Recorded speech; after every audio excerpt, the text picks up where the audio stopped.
Throwaway account because my main has personal info. My 34-year-old mother has not worked for the last approximately 30 years. When we were little, Dad worked, and she was a stay-at-home mom. She refused to work even when we were older. I remember my parents fighting about it.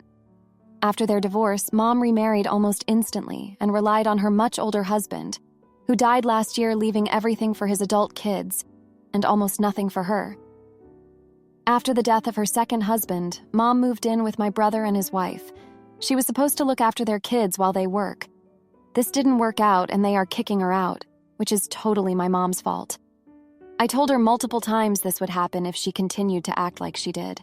She was extremely mean to my sister-in-law, tried to run their household, acted like the queen, and refused to watch the kids full-time, which was their original agreement. She only watched them for half a day twice a week, and when she did, she neglected them, like not changing a poopy diaper for God knows how long because she was hoping my sister-in-law would be back soon and do it. This resulted in the baby getting a very nasty rash, etc., etc. Now she wants to move in with me. She's claiming she'd help with the kids. I told her no. I saw what happened to my brother and sister-in-law. You caused major issues in their marriage, and I will not risk it.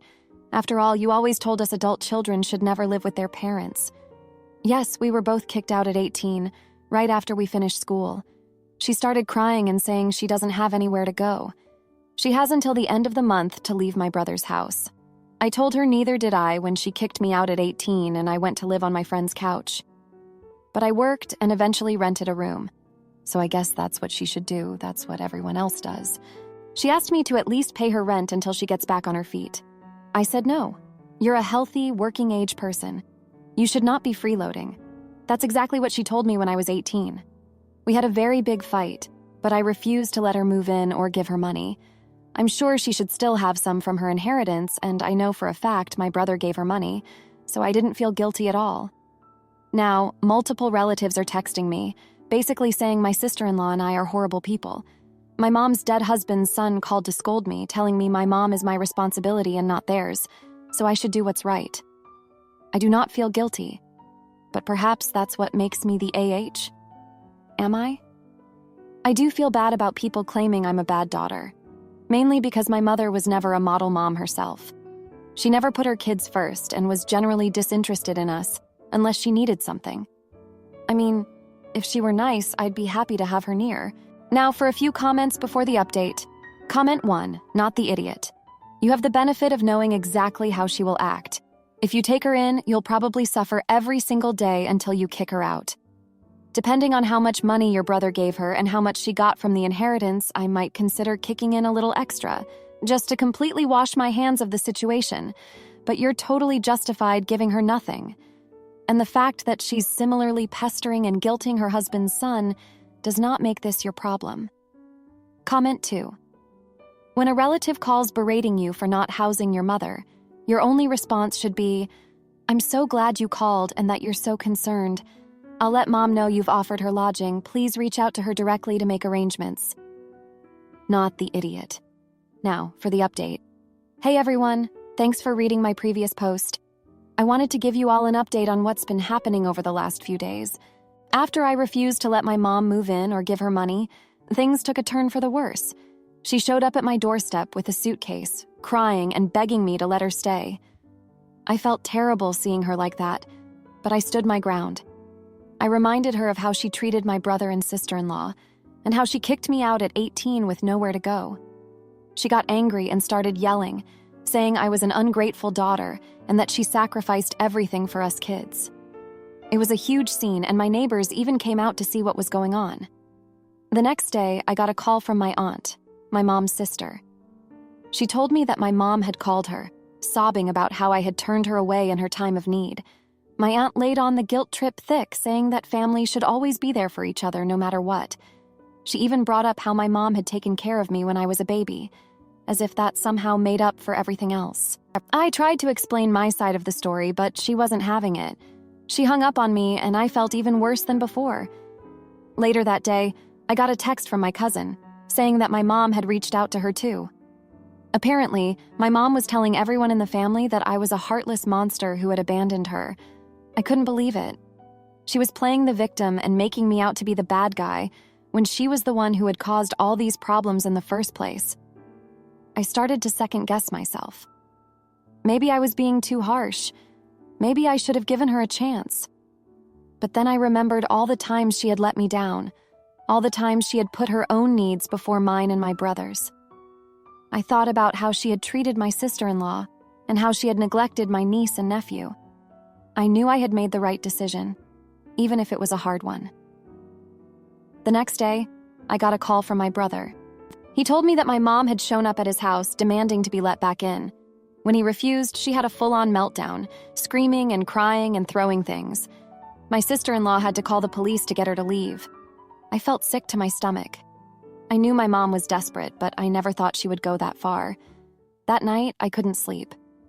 I kept thinking about my mom and how things had gotten so bad between us. I remembered when I was a kid, how she used to read me bedtime stories and make me my favorite meals. But I also remembered how she would disappear for days at a time, leaving us with our dad who worked long hours and struggled to take care of us on his own. I remembered how she would promise to take us on trips or buy us things, only to back out at the last minute because she didn't feel like it. I realized that my mom had always been selfish, always putting her own needs and wants before everyone else's. She had never really been there for us, not in the ways that mattered. And now, when she needed help, she expected us to drop everything and come running. It wasn't fair, and it wasn't right. The next morning, I got a call from the hospital. My mom had been brought in after being found unconscious in a park. She had apparently been drinking heavily and had passed out. I rushed to the hospital, my heart in my throat. When I got there, the doctors told me that she was stable, but that she would need to stay for a few days to detox and recover. I sat by her bedside, watching her sleep. She looked so small and fragile, nothing like the larger-than-life figure she had always been in my mind. I felt a rush of emotions, anger, sadness, guilt, love. I knew that I couldn't fix her, that she had to want to change for herself. But I also knew that I couldn't turn my back on her, not completely. When she woke up, we had a long talk. I told her how much she had hurt me and my brother, how her actions had consequences. She cried and apologized, saying she knew she had messed up and that she wanted to do better. I told her I wanted to believe her, but that I needed to see real change, not just empty promises. We agreed that she would go to rehab and that afterwards we would take things one day at a time. I couldn't let her move in with me, but I could offer her support and encouragement as she worked to get back on her feet. It wasn't going to be easy, but I knew it was the right thing to do. As I left the hospital that day, I felt a sense of hope mixed with trepidation. I knew that the road ahead would be bumpy and that there were no guarantees, but I also knew that I had done my best to be a good daughter, even if it meant making tough choices. I could only hope that, with time and effort, my mom would find her way back to being the mother I knew she could be. Thanks for reading, everyone. Reading. I'll keep you updated on how things go from here. Am I the idiot for walking home alone after my parents missed my graduation for my sister's labor? I, 16-year-old male, graduated last Friday. After the ceremony ended, I couldn't find my parents anywhere. I was looking around for them, and then I decided to check my phone. My mom sent me a text a while ago letting me know that my sister went into labor, and her and my dad were at the hospital. This upset me because I thought my parents were there, but realizing that they weren't just made me sad. I saw everyone else with their family taking pictures and stuff, and I was just standing there awkwardly not knowing what to do. My mom told me that they would be back as soon as possible to come and get me. They did not. I waited for a good 20 minutes watching everyone else leave. I decided to just walk home because I got tired of waiting. I walked 3 miles before my parents drove by and made a U-turn to come and pick me up. They were mad when they saw me walking. They told me that it was disrespectful of me to leave without telling them, and accused me of putting myself in danger. I told them that there weren't a lot of people left at the ceremony, and I didn't want to wait anymore. I also told them that they knew it was important for them to be there, and they completely bailed on me. They told me that they were sorry, and kept trying to justify why they left.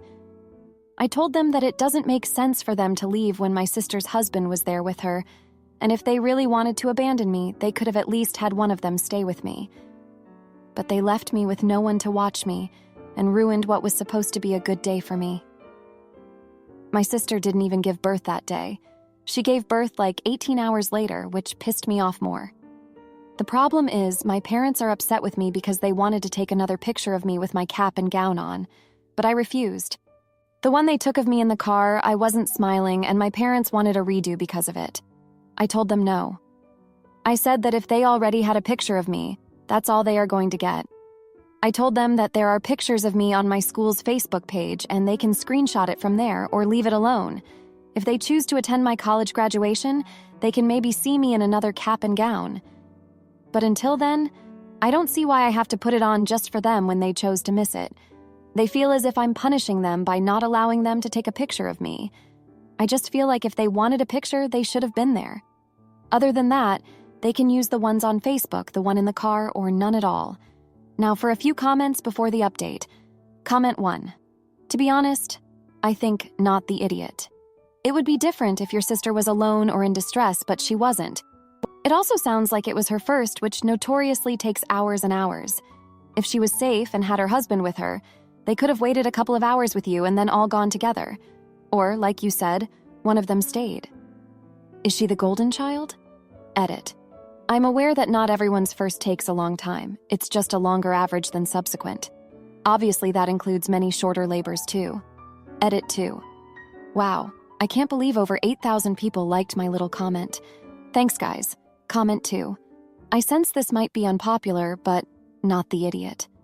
There was no reason that either of them had to leave, much less both of them. As the parents of 2 children, they surely know labor isn't that fast. At minimum, one of them should have stayed. That said, I think you should do it. One day, when you're a lot older, you might regret not having that picture. Don't steal your own joy just to spite your parents. I promise that you're much more likely to look back and regret being petty than to regret not having been petty enough. Now, for the update. Hey everyone, thanks for all the comments and support on my last post. It's been a tough couple of weeks since graduation, and I appreciate you all being there for me. So a lot has happened since my parents missed my graduation ceremony. A few days after the whole fiasco, my dad sat me down for a talk. He apologized again for not being there and explained that they were just so excited about becoming grandparents that they got carried away. He said they never meant to hurt me or make me feel abandoned. I nodded along, but deep down, I was still pretty upset. Things got even more complicated when my sister came home from the hospital with her new baby. My parents were over the moon, constantly fussing over the little one and showering my sister with attention. I tried to be happy for them, but I couldn't help feeling left out and forgotten. One evening, I overheard my parents talking in the kitchen. They were discussing how proud they were of my sister and how she'd always been the responsible one. My dad even said, "She's got her life together, unlike our son." That stung.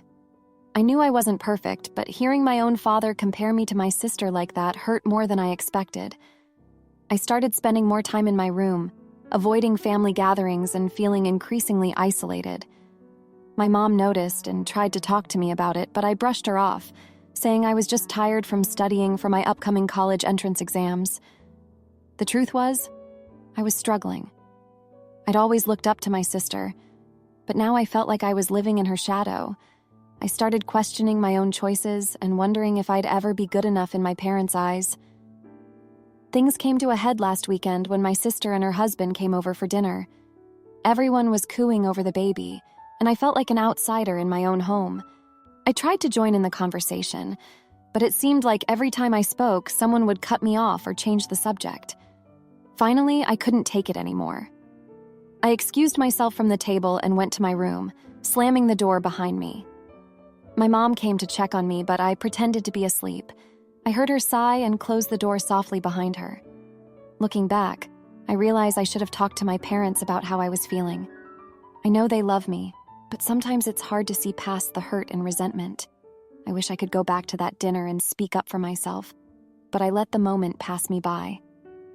Now I'm left wondering where I stand in this family. I know my parents are excited about being grandparents, but I can't help feeling like I've been pushed to the sidelines. I'm trying to focus on my future and the next chapter of my life, but it's hard when I feel so disconnected from the people who are supposed to be my biggest supporters.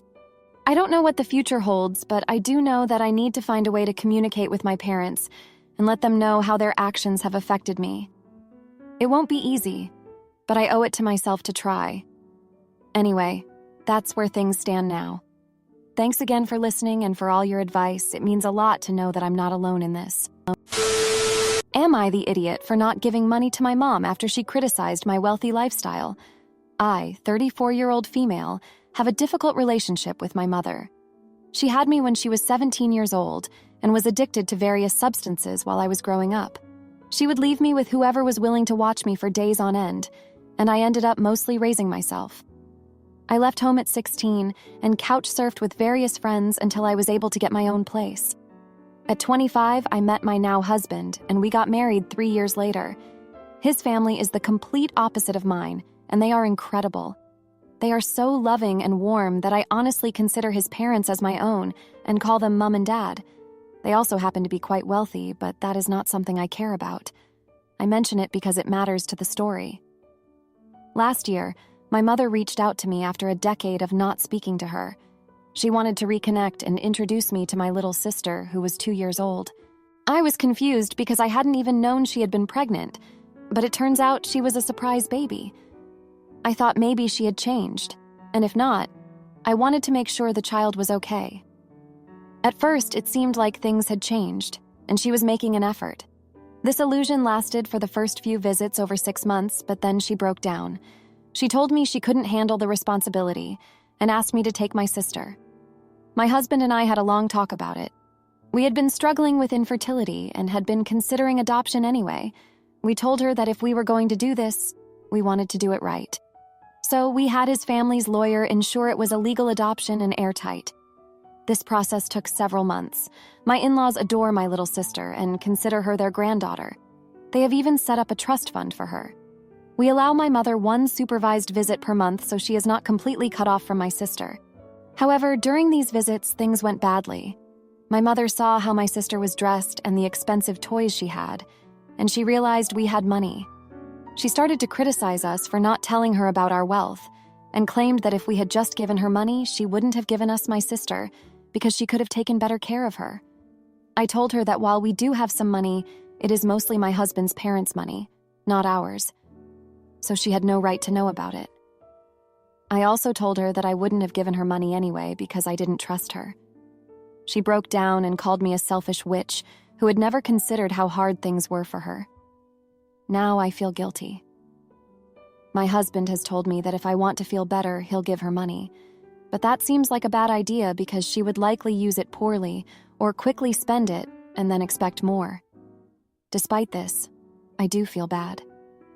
Maybe I should have tried to help her more now that my luck is better. Or maybe I should have been honest with her. Am I the jerk for keeping this from her?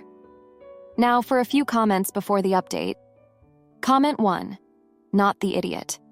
It was kind of your husband to offer, but please do not give her money. If she is still using, she would probably spend a lot of it on her drug of choice, and I'm guessing the possibility of overdose would be even higher too. If not, she would probably just blow the money. You have nothing to feel guilty about. It isn't her business at all. You are not a selfish witch. You are the woman who took in and adopted her daughter because she couldn't care for her.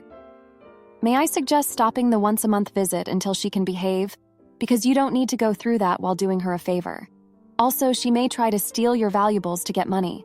Comment 2. Not the idiot. And now, just stop it. You are dealing with an addict whose reaction isn't, my daughter is safe and being raised in a healthy environment, but is saying, you could have given me money and helped me. She realized she misplayed her hand with you. She reached out to you to pawn off her responsibilities to her child, not to reconnect. She was going to do it if you had money or not. She got off the gravy train too early and regrets it.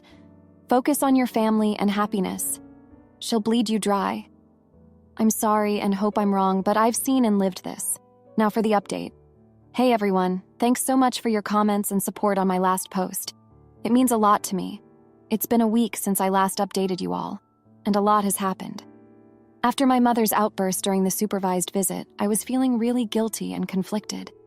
I kept thinking about how maybe I should have tried to help her more, especially now that I'm in a better place financially.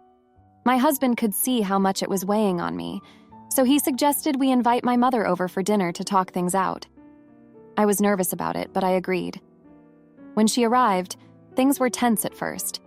She kept making snide comments about our house and how nice everything was, but I took a deep breath and tried to stay calm.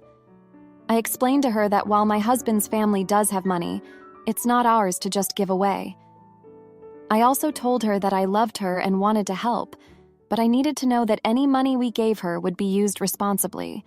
She got defensive and started yelling about how I had no idea what she'd been through and how hard her life had been. She said I was a selfish daughter who had abandoned her. It was hard to hear, but I stood my ground. I reminded her of all the times she had left me alone as a child and how I had to fend for myself. I told her that I had forgiven her for that, but I couldn't just forget it. That's when she broke down crying. She admitted that she had made a lot of mistakes and that she was sorry. She said she was just so desperate and didn't know what else to do. I could see the pain in her eyes, and my heart softened a bit. I told her that I understood and that I wanted to help, but I needed to see some effort on her part first. We agreed that she would start attending therapy and working on getting clean. My husband and I offered to pay for the therapy sessions and even help her find a job if she wanted one. She seemed genuinely grateful and said she would try her best. It's been a few days since that conversation, and so far she's been keeping her word. She's been going to therapy and even started looking for part-time work. I'm cautiously optimistic, but I know there's still a long road ahead. In the meantime, my little sister is doing great. She's such a happy and energetic kid, and my in-laws absolutely adore her. They've been spoiling her rotten with gifts and attention, but I don't mind. After everything she's been through, she deserves to feel loved and cherished. I've also been thinking a lot about my own childhood and how it's affected me. Growing up, I always felt like I wasn't good enough and that I had to be perfect to be loved. I think that's why I've always been so hard on myself and why I've struggled with asking for help. But seeing my little sister thrive in such a loving environment has made me realize that it's okay to lean on others sometimes. My husband has been incredibly supportive through all of this. He's always there to listen and offer advice, but he also knows when to give me space to process things on my own. I'm so grateful to have him in my life. Looking back, I realized that my mother's addiction and neglect had a bigger impact on me than I wanted to admit. It's shaped so much of who I am and how I interact with others. But I'm learning to break those patterns and create a better life for myself and my family. I know there will be more challenges ahead, but for now, I'm taking things one day at a time. I'm focusing on being the best sister, wife, and daughter I can be, and I'm trying to let go of the guilt and shame that have held me back for so long. Thanks again for all your support and advice. It really means the world to me. If you liked this video, you'll probably like these too. Also, while you're here, please consider subscribing. It's your support that keeps this channel alive and allows me to make better and longer videos. Have a great day.